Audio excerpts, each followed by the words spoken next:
Now I am at Punta Balcones, which is a very special place, if very, very deserted. You can see around me that there isn't really much going on the beach behind me, and this desolate, remote location is actually the westernmost point of the South American continent, and this is the place where in about an hour we are going to watch the last sunset of the day for South America. Hey everyone, I'm Tim, and I've just finished a 9-month odyssey around Latin America. Now I'm reopening my diaries, and this time I'm bringing you along with me. Week by week, country by country, all the colors, all the craziness, all the food, all the music, and all the splendor. 9 months when each morning was a new adventure. The road was my companion, and Latin America cast its spell on me. This is my Latin America Diaries. Welcome back to Latin America Diaries.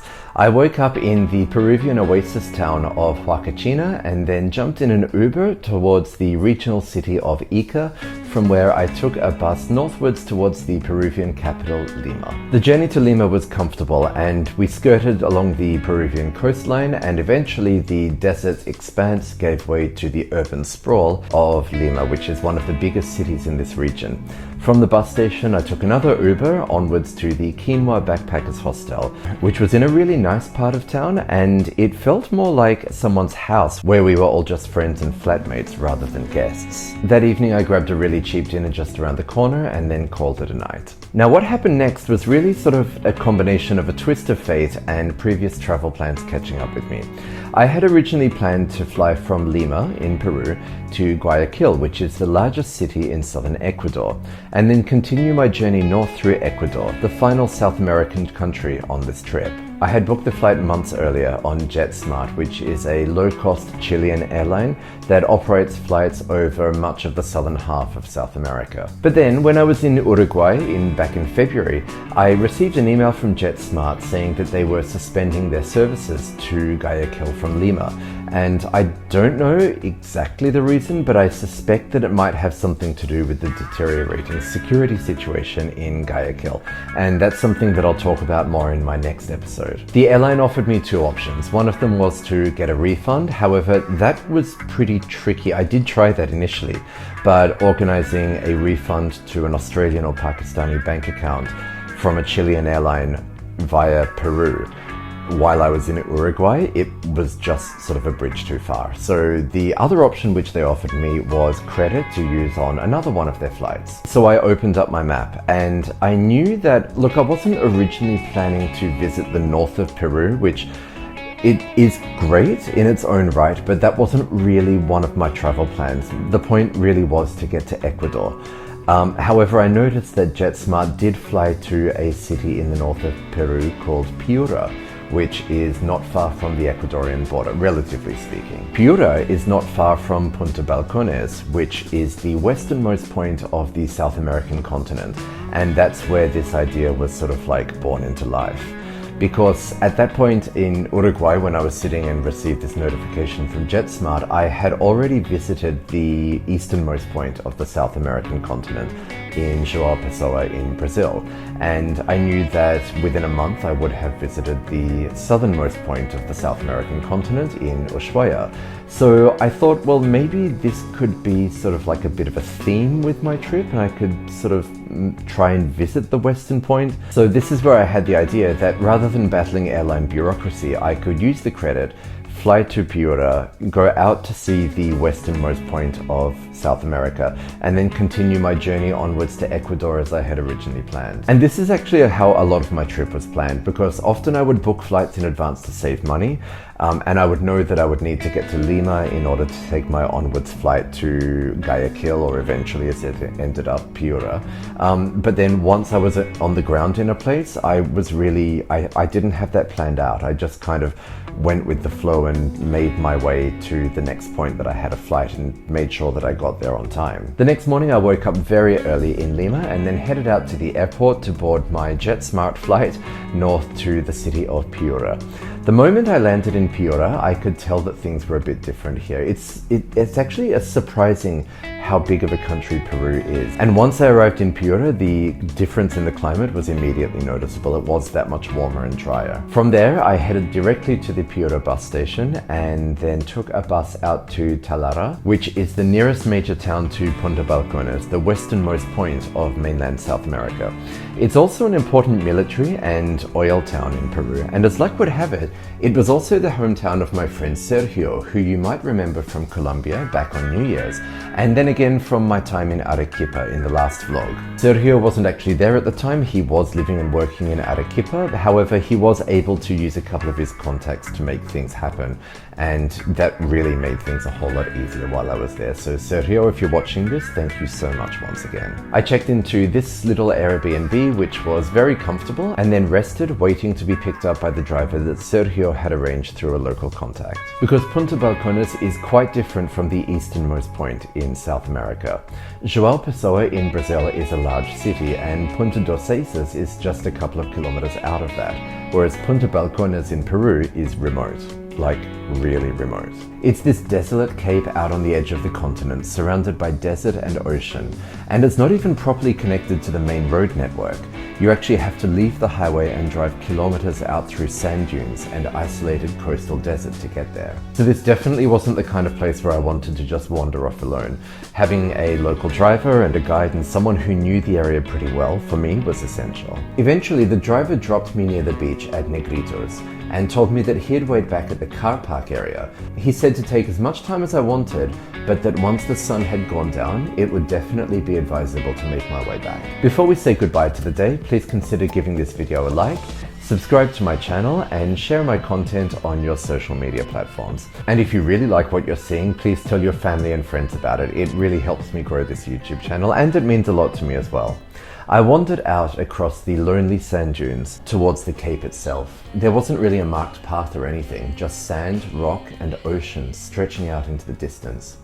There were still a few people around at first, mostly families packing up picnics after spending the afternoon on the beach. But little by little, everyone disappeared until it felt like I had the edge of the continent almost entirely to myself.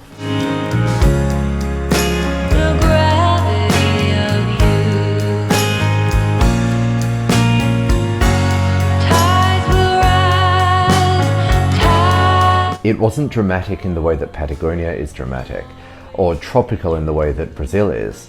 It reminded me more of like the southern coast of South Australia, or even parts of the Makran coast in Pakistan. It's rugged, dry, windswept, and isolated.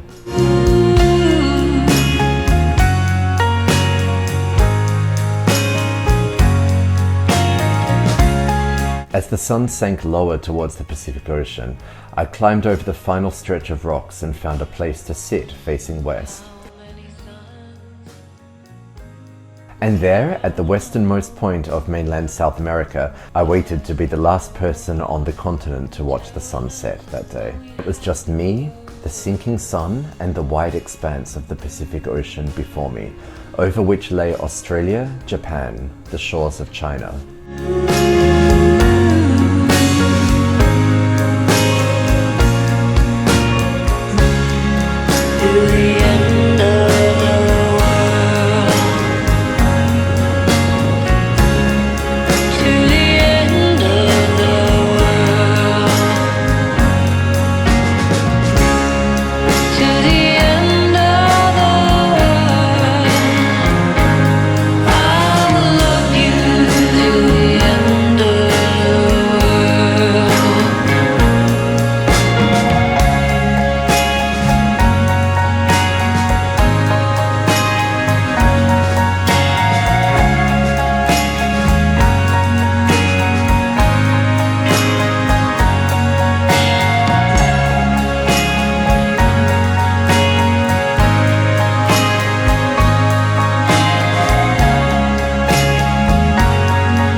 And then I started to make my way back. At one point, I almost took the wrong way and realized that if I kept going, I'd end up trapped down by the waterline.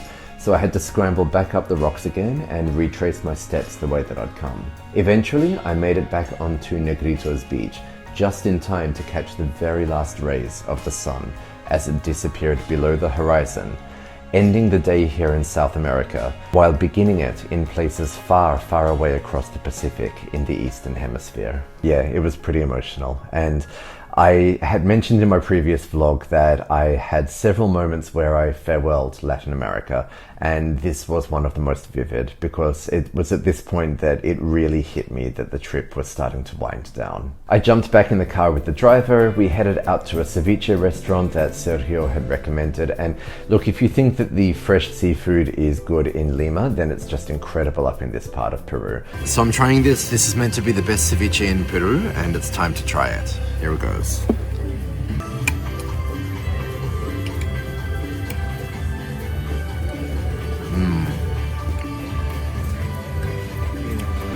It's so fresh. It's so good. I only scheduled in one day for Talara, but I think I maybe need to come back here.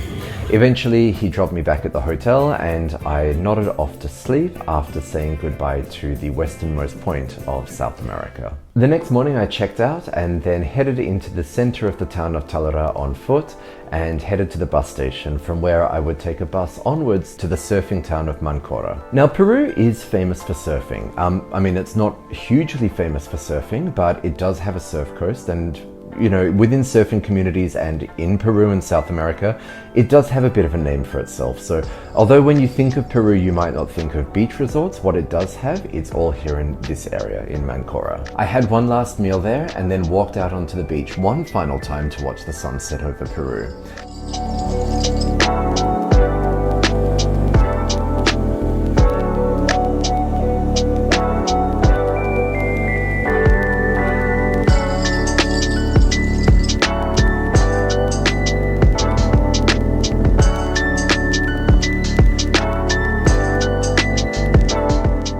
At about 11 p.m. would depart the one bus per day to my next destination, Cuenca in Ecuador. By this point, I was exhausted.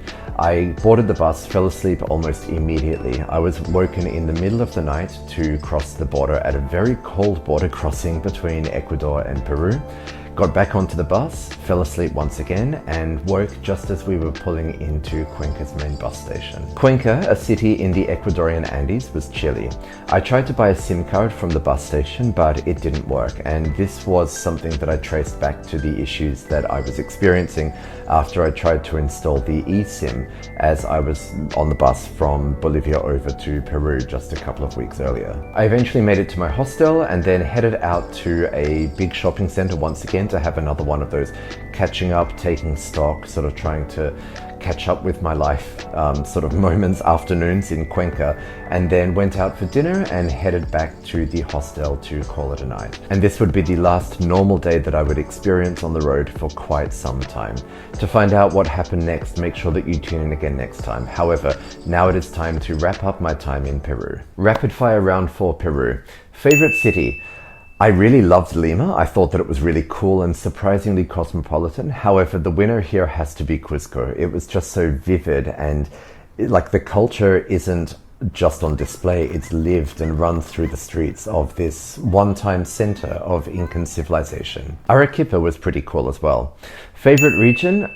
Look, it would have to be the Sacred Valley between Cusco and Machu Picchu, although I didn't really spend enough time there. Similarly, I didn't really spend enough time in the desert region of Peru, that being Arequipa, Nazca and Huacachina, but that was pretty cool as well. Favorite food? Of course it's ceviche, but I mean, you're spoiled for choice in Peru, and if you haven't tasted Peruvian food, then do yourself a favor and get to a good Peruvian restaurant, or Peru itself, as soon as you can, because it is life-changing. Lomo saltado, the suspiro de limeña, everything that I ate in Peru was just delicious. I mean, Peru's food scene is probably one of the best in South America. And best experience? The entire time between Cusco and Machu Picchu and back, standing up on top of Machu Picchu with a mitt in the rain, even with the rain, despite the rain, it was just awesome. And then like the train journey into the jungle and the whole experience was just awesome. It just doesn't get better than that. However, in the next episode of Latin America Diaries, my journey is about to take a dramatic turn. To find out what went down in Cuenca in Ecuador, make sure that you tune in again next time on Latin America Diaries. Don't forget to like, share and subscribe, and I'll see you then.